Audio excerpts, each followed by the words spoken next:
Welcome to basically it's like a year-to-date market outlook.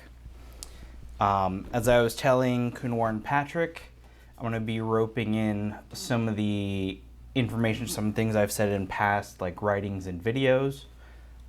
So if you haven't seen all of my stuff, don't worry. I'm going to try to make it so that you haven't needed it in order to understand what the fuck I'm talking about. All right, so this presentation I'm titling Schrodinger's Economy after Schrodinger's cat. Anybody know about Schrodinger's cat? Dylan? Oh, I didn't know this was good. It's dead and alive. Until? Cat in a box with poison, dead and alive until observation. What does that mean? Correct. The original cat is meant to demonstrate how quantum mechanics, two completely different things can exist at the same time, and you don't know until it actually happens. Don't worry about that. Electrons can act as a particle or a wave. The point I'm trying to make here is that the way that the economy is running, you're going to see that there's signs that it's running just burning hot and signs that it's crashing into the ground at the same time. And when you turn on the news, you're going to hear people who are so sure of one or the other outcome, and the reality is they have no reason to be that sure. The data just does not, it backs up both, therefore does not back up either. So that's the general theme of this presentation. Okay. So some of you guys have seen this. This is kind of my three-factor what's going on in the economy and is that good or bad for assets. This, of course, is not a science. This is just to give you a general temperature. And the basic idea is the higher up it is, the better it is for risk assets. The lower it is, get the fuck out. Yeah, I think that makes sense, right? And three macro drivers that I look at are growth, inflation, and liquidity. There are other things that I overlay on top of it. I'll talk about some, but this makes it a simple way to kind of understand what's going on. So, for example, in January, we had the best of all worlds. We had growth up, inflation down, and liquidity up, right? And if you guys recall, January was a banger of a month. My estimate and prediction for Q1, right, so January, February, March, was that we would be in this QE-like regime. And when I say QE, that means quantitative easing. The idea is growth and inflation are both down on a rate of change basis, and as a result, liquidity would be pumping into the system. So, what actually happened was we got kind of a mix between the top two tiers, to everybody's surprise. And again, which is why if you look at assets for the most part across the board, stocks are up, bonds are up, depending on when you measure it, crypto is up big, right? And so we'll kind of see how, like, using these economic indicators, how they actually affect the asset markets themselves. So that'll be one of the last things I talk about. All right, so let's talk about growth. Talk about economic growth. Some of you have seen these four corners of the economy. The idea is each factor forces the next, and I use that word very specifically, until an outside force acts upon it and things change. For example, Fed tightening or money printing. All right, so let's start with production this time, because the easiest metric to observe is real GDP. Now, the official Q1 numbers haven't come out yet, but the latest estimate, and I think this is the third kind of revision before release, I mean, GDP's up, right? Like, and not only is it positive, it's accelerating. It is higher than the back half of 2022. And so people who are all like doom and gloom, Silicon Valley Bank, this is the end of capitalism, like, sorry, that's just not what happened. However, when we look at forward leading indicators, right, the ISM manufacturing PMI, all this is an index from 1 to 100, higher being better. 50 is the threshold. Anything below 50 is like recessionary vibes, right? So you can see that on the manufacturing side of things, both the index and the new orders, which is a predictive measure, right, is below 50 and continuing to go down. On the services side, we see this weird like little bounce. So like we had a really bad December and then like a really strong January and February. Now things have come off in March, but again, we're still like above 50, right? That's the thing to keep in mind. And this tends to lead what happens to the economy. So you got to wait until this drops below 50 kind of sustainably, and then wait another roughly 6 to 9 months before you see it reflected in the coincident and back-looking data. So like, and services make up 85% of the economy. So like point is economy strong, okay? When we kind of take a look at 3-month moving averages to smooth it out, we see a very clear trend.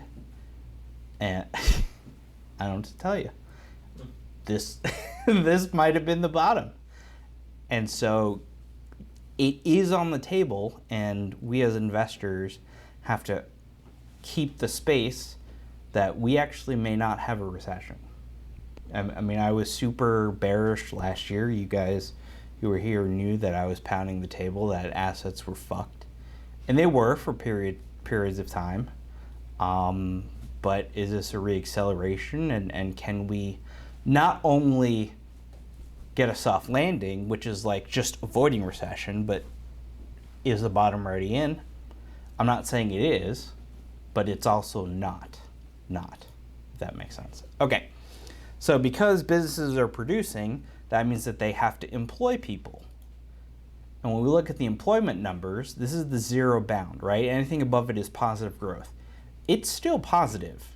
And any like 250,000 new jobs a month is a very healthy number. Yes, when you kind of squint and you look at the mosaic, it is slowing down, but it's still extremely healthy. And that is in the face of the labor participation rate going up. I mean, that's just a straight creep up. So, and as more people are employed, that means overall in aggregate, people make more money. I like looking at average weekly earnings. Some people look at average hourly earnings, but the reality is if you just work fewer hours during the week, like your take-home pay is going to be lower anyway. And so we saw this major spike in January, which again, if you watched, I think it was the video in March or something, I flagged this and I said, this is gonna, well, we'll go into kind of the implications and where they played out. But this was a big spike in January that I think a lot of people are underappreciating the effect that it ultimately had.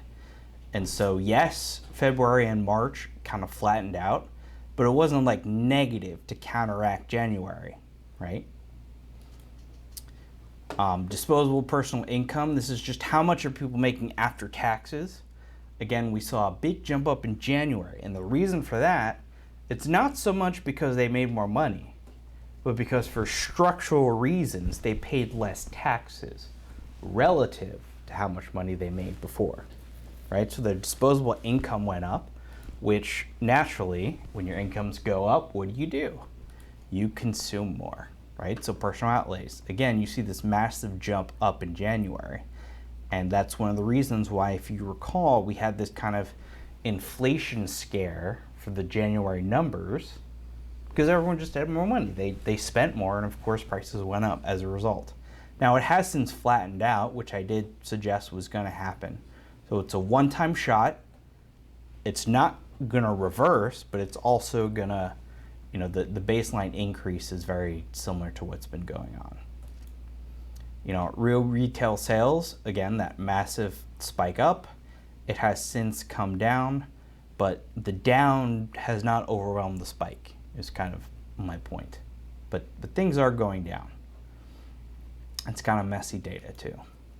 Okay, so everything that's happening in the economy feeds into inflation. Now, when we look at headline CPI, which is the number that everybody talks about on the news, like the peak was in June. Like, duh. Okay. Everyone who's a serious investor has known that for months now. The question is, where does this eventually land? And in order to figure that out, we look at kind of different breakdowns within the CPI basket. So again, this is the Schrodinger's economy part. So the headline is showing inflation as 100% moderating. But when we look at core, right, core CPI, which means you take out the volatile components of food and energy, you see that, again, on a 3-month annualized basis to kind of look for the trend, there is a gentle trend down when you look at the past year or so, but the past couple months, it's like it's picking up again. Again, is this just a bounce before it goes back down, or was this the bottom? I think to be a rational investor, you kind of have to keep both possibilities in mind. Now, what's actually really scary is median CPI, because median CPI has been demonstrated to be the most predictive factor of how sticky CPI is. And median CPI is just not going down, right? It went back up in February, and in March it's hovered, above 7.5%. If that happens again for another month, I mean that's a problem. Right? And so now you can kind of see why, inflation and the asset market's reaction to inflation was a mix between going up and going down. But the growth numbers were very clearly going up. Finally, liquidity, which is a relatively complex topic, but I kind of broke it down into a metric called U.S. net liquidity. I'm not the only one who uses this metric, so I don't want to make it sound like I came up with it. But the idea behind this is it's a measure of 3 things. It's a measure of the Fed's balance sheet, so it looks at how much did the Fed print, right? It looks at the Treasury's general account, which is of everything that the Fed printed, how much went and is still stuck at the Treasury. And finally, the reverse repo facility, which is how the Fed actually enacts its monetary policy, right? The policy rates that you hear, everything that you learn in your economics textbook, that's not how it works anymore, right? There is no overnight window that people go through. All the monetary policy, all the open market operations happen in the reverse repo facility.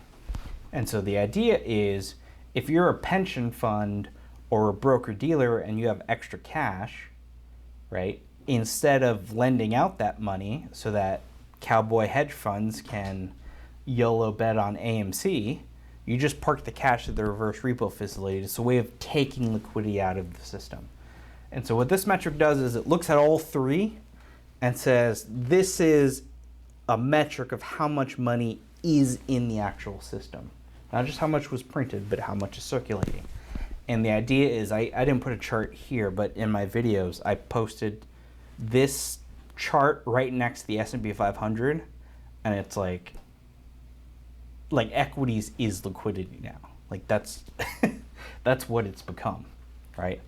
And so we can see, guess what happened mid-March to April that might have made liquidity spike. And I flagged this. I said the authorities are going to re-liquefy the system to save the banking system. And one of the side effects is that asset markets, specifically ones that are sensitive to liquidity, are going to go to the moon. So what do we see?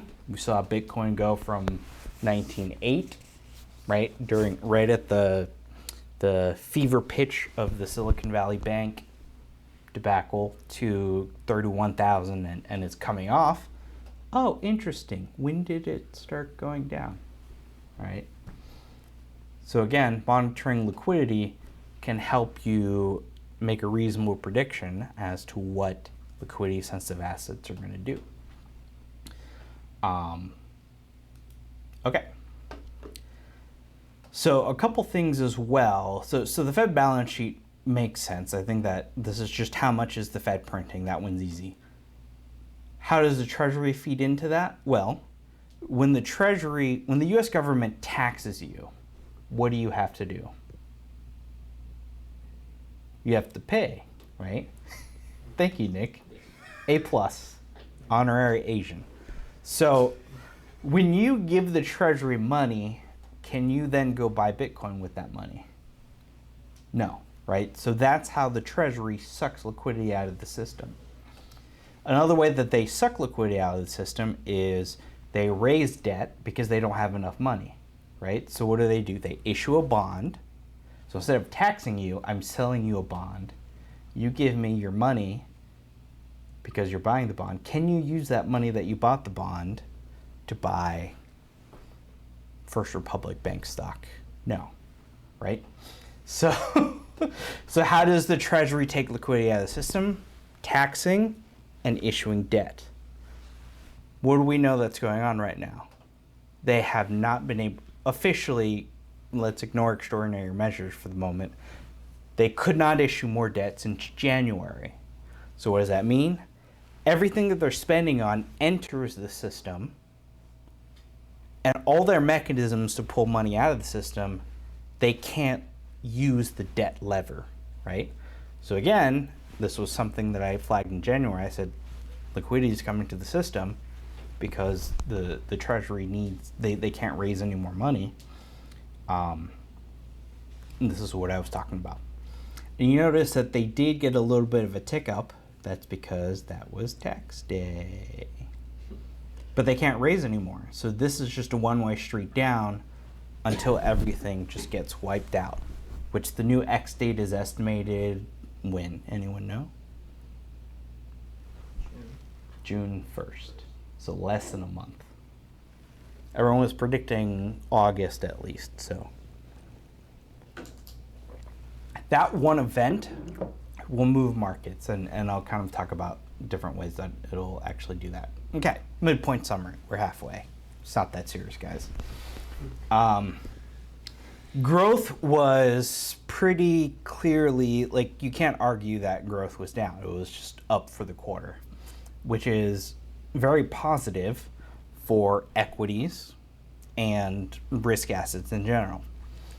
Inflation was kind of mixed. It's a little schizophrenic, but liquidity was very clearly up, right? Especially when we, especially when we compare it to what happened last year, that was a one-way ticket down in liquidity. And so with liquidity up and growth up, inflation kind of is irrelevant. Like risk assets are going to do well, and do well they did. Inflation is kind of stumbling around. I think it's going to be pretty sticky. What the Fed wants, I'll talk about that during the forward-looking part. So inflation is probably going to be sticky. Liquidity has gone up, and I'll kind of talk about what liquidity is going to do. Okay, so past prediction scorecard. The reason for this is I'm going to retire past theses because some of you guys have heard about theses that I've spit out before, and we'll talk about whether they were correct or incorrect. And everything I'm going to talk about now, like, I'm declaring it success or failure, and then it's not on my investment book anymore. So the first thing I said was that 2023 was not going to be anything like 2022. I mean, we got to wait till the end of the year to make that declaration, but I think we can see that is nothing like 2022, right? I predicted, or I was betting on, the fact that Japan's new governor, or Japan's old governor, who had a penchant for very, very loose monetary policy, would just say we're done because inflation is now in Japan, right? He was the deflation fighter. Inflation's here. New guy is going to reverse course on yield curve control. So I bet on the yen appreciating against the dollar. That was a big not correct. I bet on China reopening. The reality with China is the economy is booming. The Chinese equity market is not. So there's a massive divergence. Maybe you can say, just wait another month. I'm out of the trade. I said to fade Kramer, right? Kramer said some of the biggest winners of this year's rally stay away. He used to talk about crypto SPACs and cloud software stocks. They continued to rip. So I declare that one a success. Goodbye, Jim. That's kind of an easy one, though. I did, I flagged in the video that income and disposable income rose, but specifically in a spiky way because taxes went down. The result, you can see this massive change in taxes and the spending that resulted from it because of changes that were happening in Social Security as a result of the high inflation in 2022. So basically, Social Security participants were getting more money, but that income is not taxed, and they're getting a, new adjustment in January. Additionally, because of inflation, all of the tax brackets got re-rated upwards. So we had all of these amounts here that basically dropped down a tax bracket, and so that difference is the extra everyone was making. And so my thesis was, people have more money, they spend. Who's on the other side of that transaction? Businesses. And even with 53% of the S&P companies reporting actual results, almost 80% of companies reported a positive EPS surprise. And 75% of them reported a positive revenue surprise. And 10 sectors are reporting higher earnings than they initially predicted. How many sectors are there? Does anyone know? 11. So all but one, everyone's surprised by these higher earnings, and that's why stocks have been doing well into the close of April. So What's the one?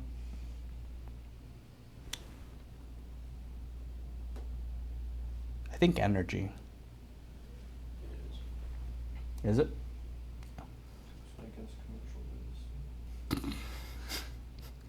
Well, no, real estate. I thought real estate. Yeah. So just a quick aside, the commercial real estate has a lot of different sections, like office commercial real estate is probably going to get slaughtered.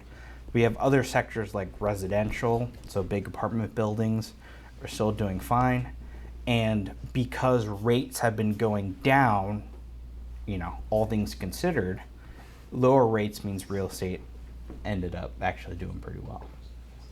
So, okay, so I'm going to put it there. Rates going down. I talked about technical support.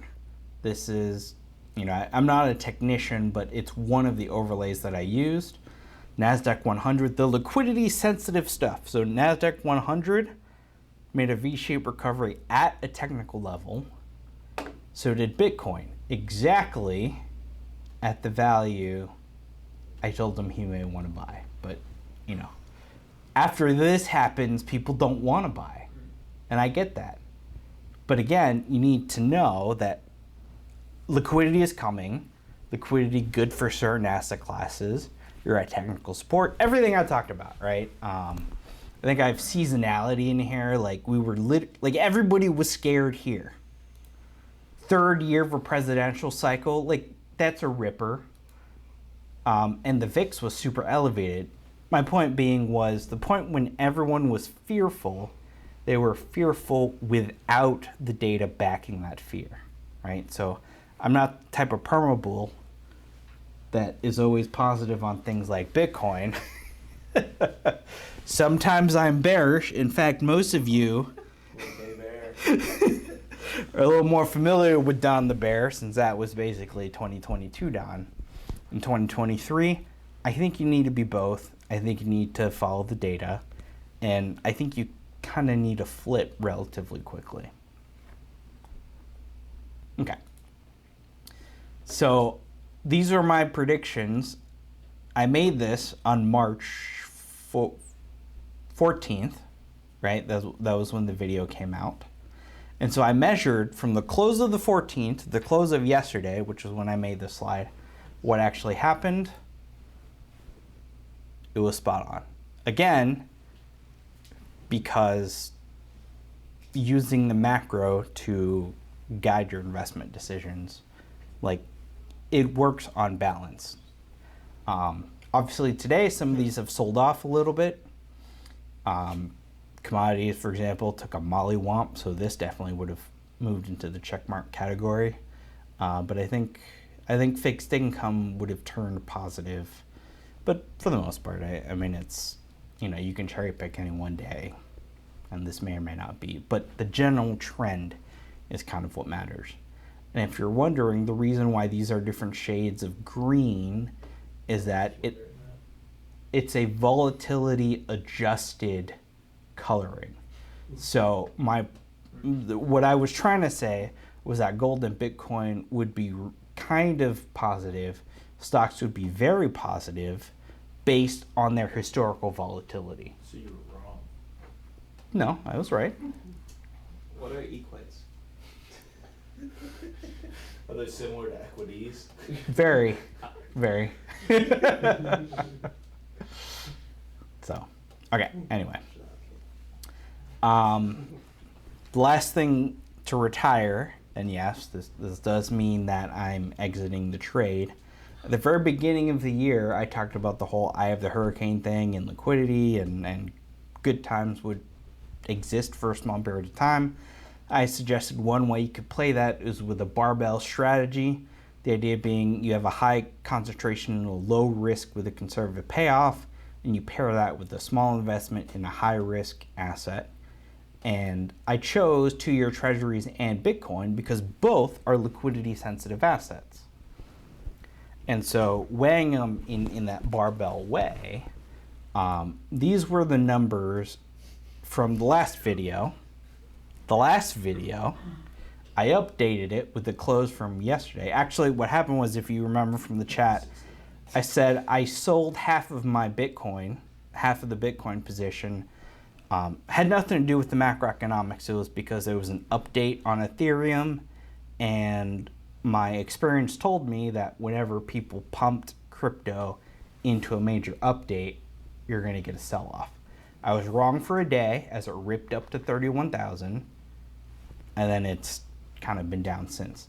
So when you go across the board, right, 90% in 2-year treasuries earning 1.33%, half of the Bitcoin position closing out at 81%, and the remaining half at the close of yesterday's price, you get a money-weighted return of almost 9%, which is not bad for 4 months. So I'm closing out the trade today because I think the liquidity picture looks shitty for the near term. Okay, so ongoing theses, right? You are here. I predicted that recession earnings are likely to happen in 2023. I did say it was a second half of 23 phenomenon, when Wall Street was saying it was a first half phenomenon. It may not even be a 23 phenomenon. I mean, this is how far pushed back this could be. Fed, I think they're just going to keep rates higher for longer. And the reason for that is, like, nothing's happening with inflation.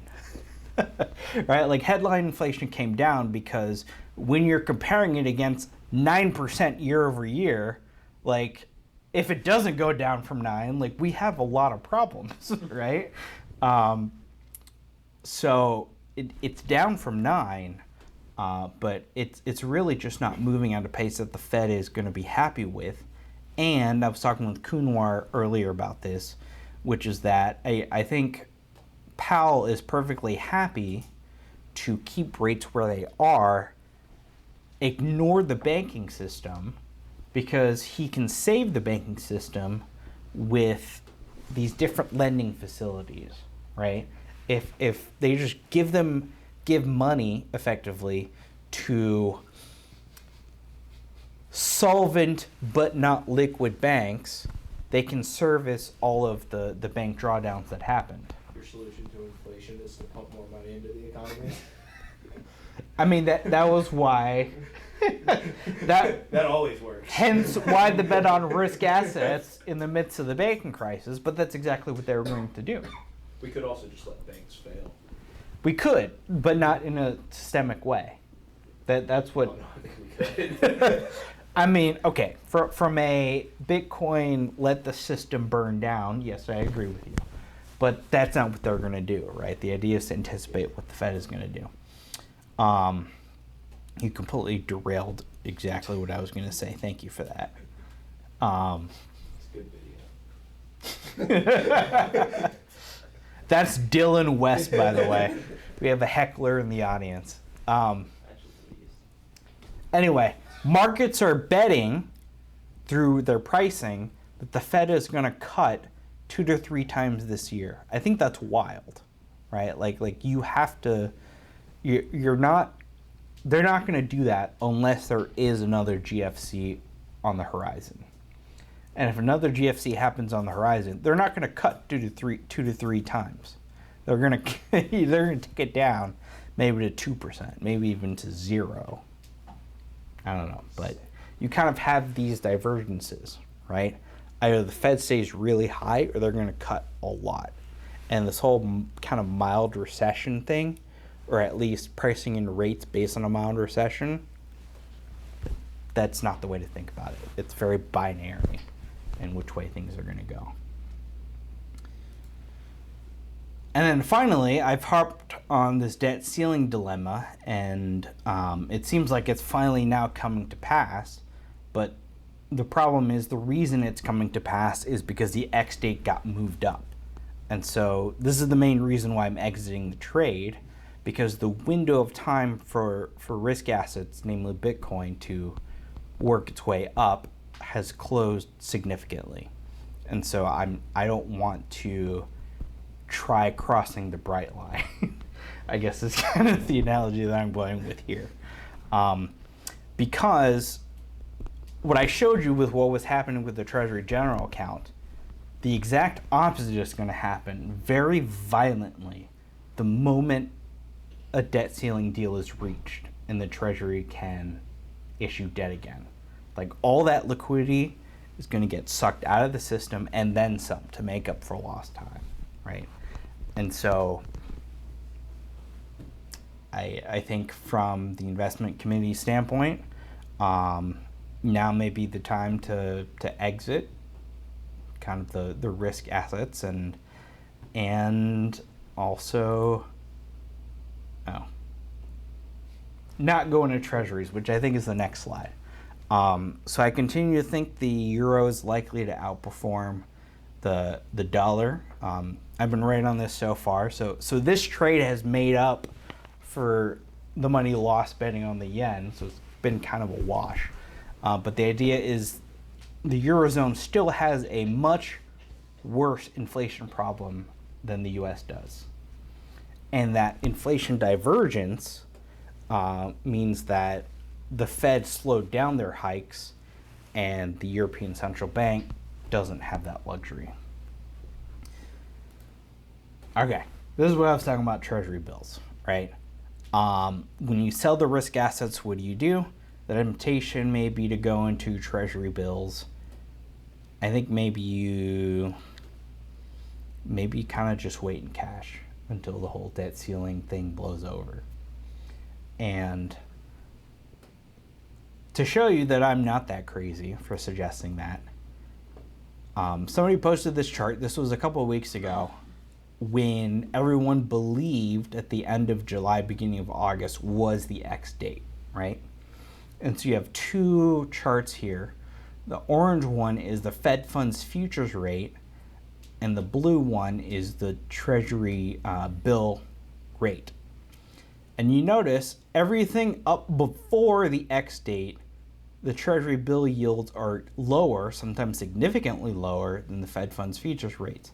That's because everyone is avoiding this part of the curve, and they're buying up front month maturities because they don't want to risk their T-bill maturing and not getting paid from the Treasury. So, again, low impact event. They always fund the government, but I mean, do you really need to clip 1 month's worth of coupons just trying to be a cowboy? I mean, maybe you do, but that's not. You didn't hear that from me. So I think it's not necessarily, especially now that the X date is a lot closer. Like, we're gonna know which way it happens a lot sooner than we would if it wasn't happening until August. Okay. So forward market outlook. I think this slide kind of says it all, right? This has been the most forecasted recession ever, right? If you look at charts, like, this is the first time that economists and market participants are actually saying there's going to be a recession. Every time a recession has happened, everyone's like, we're going to get positive growth this year. And it just, like, a model created by Bloomberg Economics puts the risk of 100%. So whether we get a recession or not, I mean, I am in that camp. I think most likely we are going to get a recession. But the fact that it's so well known means that people have prepared for it, right? Businesses starting to cut down their spending. They're not making the same level of capital investments as they would if there was an economic boom. People are saving. I forgot if I put this slide in, but the personal savings rate has been through the roof this year. Again, because people are making more, they're not getting taxed on it, and they're like, oh crap, if a recession's coming, I should just save it, right? They've been able to both increase their consumption and spending and still have more to have the highest savings rate that in the most recent past. So the thing that I'm trying to say is the observation of this potential event happening could be altering the actual event itself. Maybe that means it gets pushed out even further. Maybe it means that, the economy stays afloat long enough for inflation to finally come down and the Fed can move itself from restricted territory, and then we're at a new cycle. Maybe. But I think here, because the outcomes are so divergent, I'm kind of resetting my portfolio, right? And kind of the ways to do that are either one, setting cash, or just hedge in every single direction.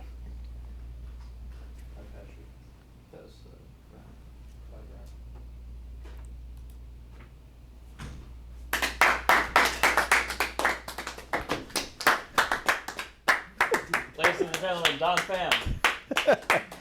All right. You guys have any questions, comments, concerns, wonderings about the future? So what do we Can you send me that How do video? we hedge in every direction? Sure. That's a good. It's a good question.